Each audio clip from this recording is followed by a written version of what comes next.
ಈ ರೌಡಿಗೂ IPS ಅಧಿಕಾರಿಗೂ ಇರುವಂತ ಸಂಬಂಧ ಏನು? ಬಿಕ್ಲು ಶಿವ ಕೊಲೆ ಪ್ರಕರಣದಲ್ಲಿ 10 ದಿನ CID ಕಸ್ಟಡಿಗೆ ಕೊಡಲಾಗಿದೆ. ಜಗ್ಗನನ್ನ 10 ದಿನ CID ಕಸ್ಟಡಿಗೆ ನೀಡಿದೆ 1ನೇ ACMM ಕೋರ್ಟ್.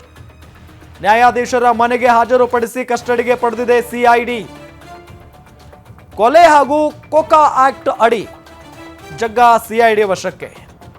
2 ದಿನಕ್ಕೊಮ್ಮೆ ಜಗ್ಗನ ಆರೋಗ್ಯ ತಪಾಸಣೆ ನಡೆಸಬೇಕು. 3 ದಿನಕ್ಕೊಮ್ಮೆ ವಕೀಲರನ್ನ ಭೇಟಿಗೆ ಅವಕಾಶ ಕೊಡಬೇಕು. CID ಅಧಿಕಾರಿಗಳಿಗೆ ಕೋರ್ಟ್ ಸೂಚನೆಯನ್ನ ಕೊಟ್ಟಿದೆ. ಅಂದ್ರೆ ನ್ಯಾಯಾಧೀಶರು ಸೂಚನೆಯನ್ನ ಕೊಟ್ಟಿದ್ದಾರೆ. ಕೋರ್ಟ್ ಮುಂದೆಯೇ ಜೀವ ಬೆದರಿಕೆ ಬಗ್ಗೆ ಜಗ್ಗ ಹೇಳಿಕೆಯನ್ನ ಕೊಟ್ಟಿದ್ದಾನೆ. ಜಗ್ಗನಿಗೆ ಸೂಕ್ತ ರಕ್ಷಣೆ ನೀಡುವಂತೆ CID ಅಧಿಕಾರಿಗಳಿಗೆ ಕೋರ್ಟ್ ಸೂಚನೆಯನ್ನ ಕೊಟ್ಟಿದೆ. ಇದೇ ವಿಚಾರಕ್ಕೆ ಸಂಬಂಧಪಟ್ಟಂತೆ ಡೀಟೇಲ್ಸ್ ಕೊಡ್ತಾರೆ ನಮ್ಮ senior crime reporter Ajay Gowda ಸಂಪರ್ಕದಲ್ಲಿದ್ದಾರೆ. ಅಜಯ್, ಇಷ್ಟು ದಿನಗಳ ಕಾಲ ಜಗ್ಗ ಎಲ್ಲೋ ಹೋದ, ಜಗ್ಗ ಎಲ್ಲಿದ್ದಾನೆ ಅನ್ನೋದರ ಬಗ್ಗೆನೇ ಬಹಳಷ್ಟು ಚರ್ಚೆ ಆಗ್ತಾ ಇತ್ತು. ಫೈನಲಿ ಈಗ ಅರೆಸ್ಟ್ ಮಾಡಲಾಗಿದೆ. ಈತ ಒಬ್ಬ IPS ಅಧಿಕಾರಿಯ ಬಗ್ಗೆ ಬಾಯ್ಬಿಟ್ಟಿದ್ದಾನೆ ಅನ್ನೋದು ಗೊತ್ತಾಗ್ತಾ ಇರುವಂತಹ ಸಂಗತಿ. ಆ IPS ಅಧಿಕಾರಿಗೂ ಈತನಿಗೂ ಏನು ಸಂಬಂಧ? ಏನಾದರೂ ದ್ವೇಷ ಇದೆಯಾ? ಪ್ರಾಣ ಬೆದರಿಕೆ ಬೇರೆ ಇದೆಯಂತೆ?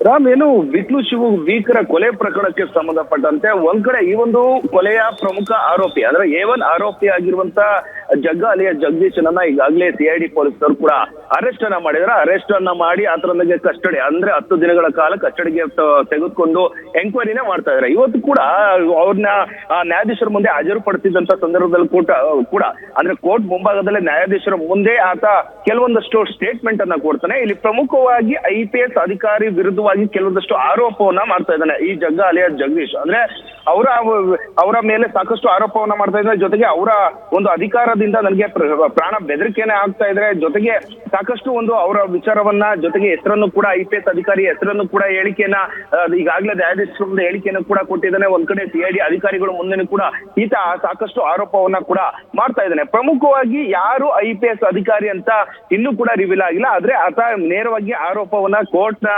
ನ್ಯಾಯಾಧೀಶರ ಮುಂದೆ ಹೇಳ್ತಾ ಇದ್ದಾರೆ. IPS ಅಧಿಕಾರಿ ವಿರುದ್ಧವಾಗಿ ಸ್ಟೇಟ್ಮೆಂಟ್ ಅನ್ನ ಕೂಡ ಕೊಟ್ಟಿದ್ದಾನೆ. ಅಂದ್ರೆ ಈ ಒಂದು ಬಿಕ್ಲು ಕೊಲೆ ಏನಿದೆ ಈ ಒಂದು ಪ್ರಕರಣದ ಆರೋಪಿ ಆಗಿರುವಂತ ಆತನನ್ನ ಯಾವಾಗ ಜುಲೈ 15ರಂದು ಈಗ ಒಂದು ಬಿಕ್ಲು ಶಿವನ ಕೊಲೆ ಆಗುತ್ತೆ ಅವತ್ತಿನ ದಿನನೇ ಅವನು ನೇರವಾಗಿ ಚೆನ್ನೈಗೆ ಹೋಗ್ತಾನೆ. ಚೆನ್ನೈನಿಂದ ದುಬೈಗೆ ಎಸ್ಕೇಪ್ ಆಗ್ತಾನೆ.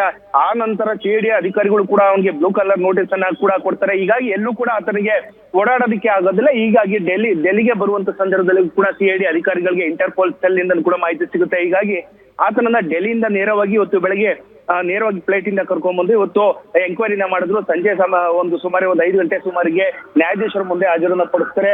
ಅಲ್ಲಿ ಸಾಕಷ್ಟು ಅಲ್ಲಿ ಒಂದು IPS ಅಧಿಕಾರಿಯ ವಿರುದ್ಧವಾಗಿ ಸಾಕಷ್ಟು ಒಂದು ಆರೋಪವನ್ನ ಮಾಡ್ತಾ ಇದ್ದಾರೆ. ಅವರಿಂದ ಪ್ರಾಣ ಬೆದರಿಕೆ ಇದೆ. ಜೊತೆಗೆ ಈ ಒಂದು ಅಧಿಕಾರಿ ಏನಿದ್ದಾರೆ IPS ಅಧಿಕಾರಿ ಅವರ ವಿರುದ್ಧವಾಗಿ ಕೆಲವೊಂದಷ್ಟು ಸ್ಟೇಟ್ಮೆಂಟ್ ಅನ್ನು ಕೂಡ ಕೊಟ್ಟಿದ್ದಾನೆ. ಗಂಭೀರವಾದಂತ ಆರೋಪವನ್ನು ಕೂಡ ಮಾಡಲಾಗ್ತದೆ. ಒಂದು ಒಟ್ಟಿನಲ್ಲಿ ಈ ಒಂದು ಪ್ರಕರಣದಲ್ಲಿ A1 ಜಗದೀಶ್ ಆಗಿರುವಂತ ಈತನನ್ನು ಕೂಡ CID ಅಧಿಕಾರಿಗಳು 10 ದಿನಗಳ ಕಾಲ ಕಸ್ಟಡಿಗೆ ಪಡ್ಕೊಂಡಿದ್ರೆ. ಈಗ ಜಗ್ಗನ 5ನೇ ACJM ಕೋರ್ಟ್ಗೆ ನ್ಯಾಯಾಧೀಶರ ಮುಂದೆ ಹಾಜರುಪಡಿಸಿದ ನಂತರವಾಗಿ ಕಸ್ಟಡಿಗೆ ಪಡೆದಿರುವಂತ CID ಪೊಲೀಸರು ಸಾಕಷ್ಟು ಎಂಕ್ವೈರಿನ ಮಾಡ್ಬೇಕಾಗುತ್ತೆ. ಯಾಕಂದ್ರೆ ಈ ಒಂದು ಪ್ರಕರಣದ ಪ್ರಮುಖ ಆರೋಪಿ ಈತನೇ ಆಗಿರೋದ್ರಿಂದ ಕೆಲವೊಂದಷ್ಟು ರಾಜಕೀಯ ವ್ಯಕ್ತಿಗಳು ಅಂದ್ರೆ ಭೈರತಿ ಬಸವರಾಜ್ ಏನಿದ್ರೆ ಅವರ ಹೆಸರು ಕೂಡ ಕೇಳಿ ಬಂದಿತ್ತು. ಅವರು ಈ ಒಂದು ಪ್ರಕರಣದಲ್ಲಿ ಸುಪಾರಿ ಕೊಟ್ಟಿದ್ದಾರೆ ಅಂತ ಹೇಳಿ ಸಾಕಷ್ಟು ಒಂದು ಆರೋಪಗಳು ಕೂಡ ಕೇಳಿ ಬಂದಿತ್ತು. ಜೊತೆಗೆ ಈ ಒಂದು A1 ಆರೋಪಿ ಇದ್ದಂತ ಜಗದೀಶ್ಗೆ ಈ ಒಂದು ಕೊಲೆಯ ಸಂಪೂರ್ಣ ಮಾಹಿತಿ ಗೊತ್ತಿದೆ. ಯಾಕಂದ್ರೆ ಈತನೇ ಮುಂದೆ ನಿಂತ್ಕೊಂಡು ಆತನ ಬಾಮೈದ ಆಗಿರುವಂತ ಕಿರಣ ಏನಿದ್ದಾನೆ ಆತನಿಂದ ಕೊಲೆ ಮಾಡಿಸಿದ್ದಾನೆ ಅಂತ ಹೇಳಿ ಸಾಕಷ್ಟು ಸಾಕ್ಷಿಗಳ ಸಮೇತ ಸಿಕ್ಕಿತ್ತು. ಯಾಕಂದ್ರೆ ಕೆಲವೊಂದಷ್ಟು CCTVಗಳು ಸಿಕ್ಕಿದೆ. ಯಾವಾಗ ಈ ಒಂದು ಕೊಲೆ ಮಾಡುವಂತ ಸಂದರ್ಭದಲ್ಲಿ ಕೆಲವೊಂದಷ್ಟು ಗಂಟೆಗಳ ಹಿಂದೆ ಅಷ್ಟೇ ಒಂದು ಬಾರಲ್ಲಿ ಕೂತ್ಕೊಂಡು ಪ್ಲಾನಿಂಗ್ ಮಾಡಿರೋದು. ಹೀಗಾಗಿ ಈತನ ಹೇಳಿಕೆ ಸಾಕಷ್ಟು ಪ್ರಾಮುಖ್ಯತೆ ಪಡೆಯುತ್ತೆ. ಹೀಗಾಗಿ ಒಂದು ಈತ ಯಾವಾಗ ಅರೆಸ್ಟ್ ಆಗ್ತಂತ ಈತನ ಕೊಲೆಯ ವಿಚಾರದಲ್ಲಿ ಎಂಕ್ವೈರಿನ ಮಾಡೋದಕ್ಕೂ ಹೋದ್ರೆ ಈತ IPS ವಿರುದ್ಧವಾಗಿ ಕೆಲವೊಂದಷ್ಟು ಆರೋಪನ ಮಾಡ್ತಿರುವಂತದ್ದು. ಹೀಗಾಗಿ ತನಿಖೆನ ಮುಂದುವರಿಸ್ತಾ ಇದ್ದಾರೆ CID ಅಧಿಕಾರಿಗಳು. ಥ್ಯಾಂಕ್ ಯು ತಮ್ಮೆಲ್ಲ ಮಾಹಿತಿಗಾಗಿ ಅಜಯ್.